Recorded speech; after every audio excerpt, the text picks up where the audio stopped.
कुल देवी सबको पता होनी चाहिए। सबको पता है, हमें हमारे गोत्र पता होने चाहिए। आजकल तो पूछो ही मत महाराज, वो दिन आ गए गोत्रों का नाम नहीं पता होता। अगर आप गोत्र ही भूल गए तो आप अपने पूर्वजों का क्या कल्याण करेंगे? क्योंकि आप जो भी अनुष्ठान करेंगे, जो भी पूजा पाठ करेंगे, जो भी कृत्य करेंगे, उनका संकल्प होता है। आपकी उस श्रृंखला में जितने भी ऋषि होंगे, जितने भी, क्योंकि आप सभी ऋषि संतान हैं। किसकी संतान है? ऋषियों की संतान हैं आप सभी। ये गोत्र ही आपके ऋषि कुल के हैं। इन गोत्रों से आपका पता चलता है। आपकी ऋषि परंपरा और जितने भी पूर्वज होंगे, उन परंपरा में रहने वाले सभी लोगों को उसका पुण्य प्राप्त होता है। इस श्रृंखला की जंजीर में जुड़े हुए होंगे।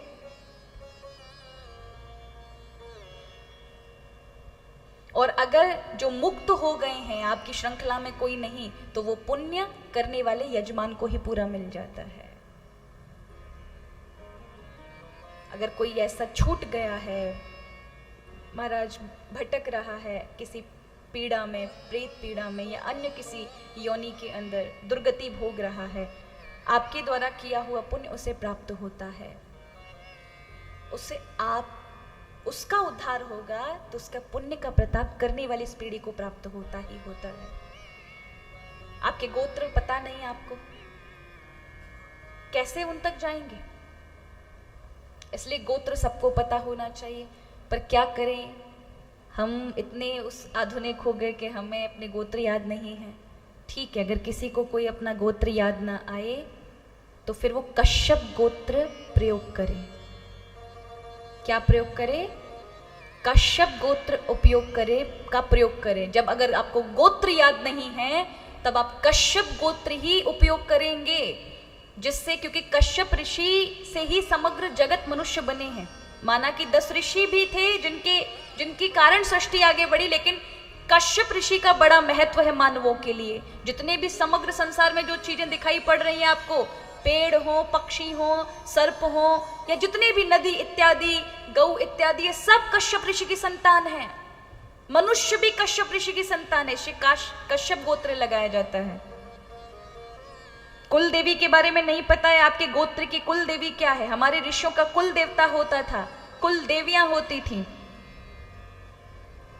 प्रकोष्ठ होते थे, शाखाएं होती थी। ये सब किसी को नहीं पता, आज बहुत कम लोग जानते हैं। कम से कम कुल देवी, कुल देवता तो जानो। तो कुल देवी क्या है? कुल देवी अगर पता होती तो बहुत अच्छी बात है, अगर नहीं पता तो शाकंभरी देवी कुल देवी होती है। ठीक है, कश्यप लगाएं। अगर गोत्र नहीं पता, कुल देवी कौन हुई? शाकंभरी माँ। शाकंभरी माँ भगवती का नाम क्यों पड़ा पता है? जब सृष्टि में अकाल पड़ गया था, जल नहीं बचा, तब सृष्टि त्राही त्राही करने लगी, तब माँ भगवती के आंखों से अनेकानेक उनके शरीर पे आंखें प्रकट हो गई और उन्हीं आंखों से जल की वर्षा हुई, जिससे साग सब्जी और अन्न इत्यादि पैदा हुआ। लेकिन जब वह भी समाप्त हुआ तो माँ ने अपने ही हाथों से सबको महाराज साग इत्यादि पवाए, तो सताक्षी फिर शाकंभरी नाम पड़ा। साग इत्यादि खिलाने के कारण उन्होंने अंबर से, अपने ही शरीर से साग इत्यादि, सब्जी, अन्न इत्यादि पैदा करके सबका जीवन बचाया। इसलिए माँ भगवती दुर्गा का ही नाम शाकंभरी पड़ा। तो माँ शाकंभरी कुल देवी होती है, जिनको गोत्र नहीं पता। ये तो नोट करके रखो महाराज, नहीं तो गोत्र अगर नहीं पता है, कुछ नहीं पता है, तो किया हुआ पुण्य, किया हुआ कार्य जो आपका है, जब ब्राह्मण संकल्प पढ़ाते हैं ना, वो ऐसे छोटे मोटे संकल्प मत समझ लेना। उसमें हर एक छोटे times of unit of time का विवेचन होता है। किस समय में, किस मनवंतर में, किस जगह, किस क्षेत्र, किस तीर्थ स्थान में, किस घड़ी में, किस मुहूर्त में, किस करण में, किस नक्षत्र के अंदर गुरु किस स्थिति पर था, शुक्र किस स्थिति पर था, चंद्र की कौन सी राशि पे स्थित था, सूर्य किस राशि पे स्थित थे, कौन सा पक्ष था, कौन सी तिथि थी, इस व्यक्ति का क्या गोत्र है जो करा रहा है, ये व्यक्ति का नाम क्या है जो इस समय इस पीढ़ी पर है। ये सब टाइम्स का विवेचन दिया जाता है। यानी हम रजिस्ट्री करते हैं ना, कभी देखा, वसीयत करते हैं तो उसमें सब कुछ होता है, इसका नाम, उसका नाम, ये वसीयत खाना, इधर की जमीन, उधर की जमीन, ये वो। यहाँ तो उससे आगे की बहुत ऊपर वाली बात है, वो सब नोट किया जाता है, बोला जाता है साक्षी में, और उसके बाद फिर भगवान से उस यजमान के लिए मांगा जाता है कि ये ऐसा दिव्य कार्य कर रहा है, अब इसके लिए फिर कितना कुछ पंडित जी मांगते हैं, यश दीजिए, आरोग्य दीजिए, जय दीजिए, संतान वृद्धि को प्राप्त करे, आगे बढ़े, कुल की प्रसन्नता हो, पितृ प्रसन्न हो जाएं, समग्र देवता प्रसन्न हो जाएं, यजमान के हाथ से दिव्य दिव्य सत्कर्म हो, चारों पुरुषार्थ उसे मिले, मोक्ष मिले, सारे काम उसके सिद्ध हो जाएं। कितना कुछ मांग लेते हैं संकल्प में, और संकल्प कराना बहुत आवश्यक होता है। बिना संकल्प के क्या है, आपने कौन सा यज्ञ कराया, कौन सी पूजा कराई, कौन सा, क्योंकि उस कुल में लगेगा ना। आपके परिवार के गोत्रीय जितने भी गोत्र के इस समय पीढ़ी पर चल रहे हैं, सबको प्राप्त होगा। कैसे प्राप्त होगा?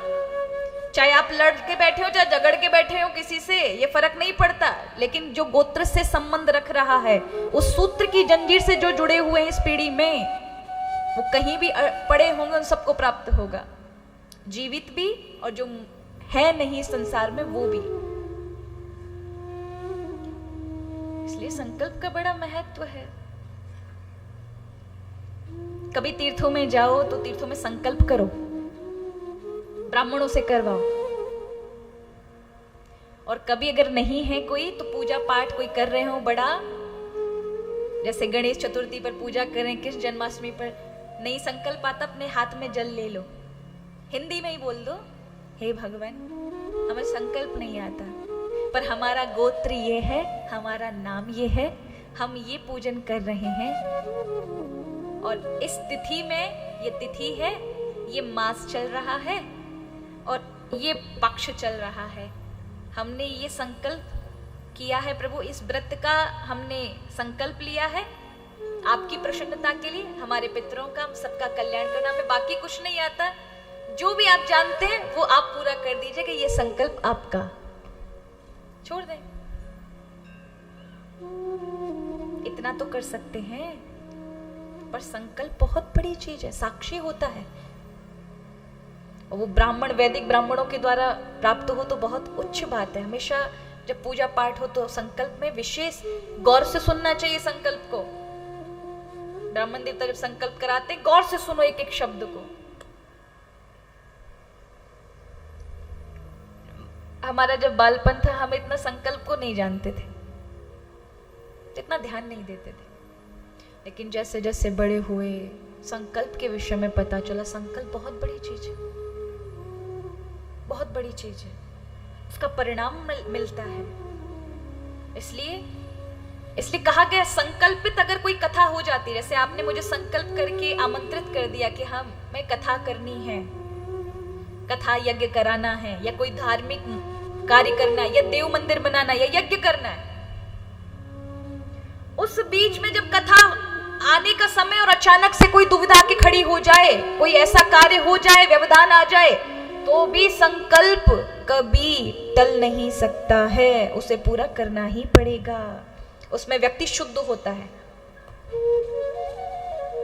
चाहे कोई जातक पातक क्यों ना लग जाए, किसी का जन्म हो जाए, मरण हो जाए, फिर भी वो परिवार शुद्ध रहेगा।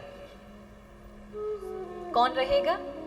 जो संकल्प लेके बैठा हुआ है पहले से, उसे वो कार्य, क्योंकि बड़े कार्यों में फिर ये सब नहीं लगते, छोटे कार्यों के लिए मान्य है कि आप जातक पातक सूतक इत्यादि मानो, घर की पूजा पाठ इत्यादि, इन सब में थोड़ा प्रभु का नाम लेते रहो, बंद मत करो, लेकिन पूजा पाठ ये सब है जो है वो छोटे कृत्य बंद कर दिए जाते हैं।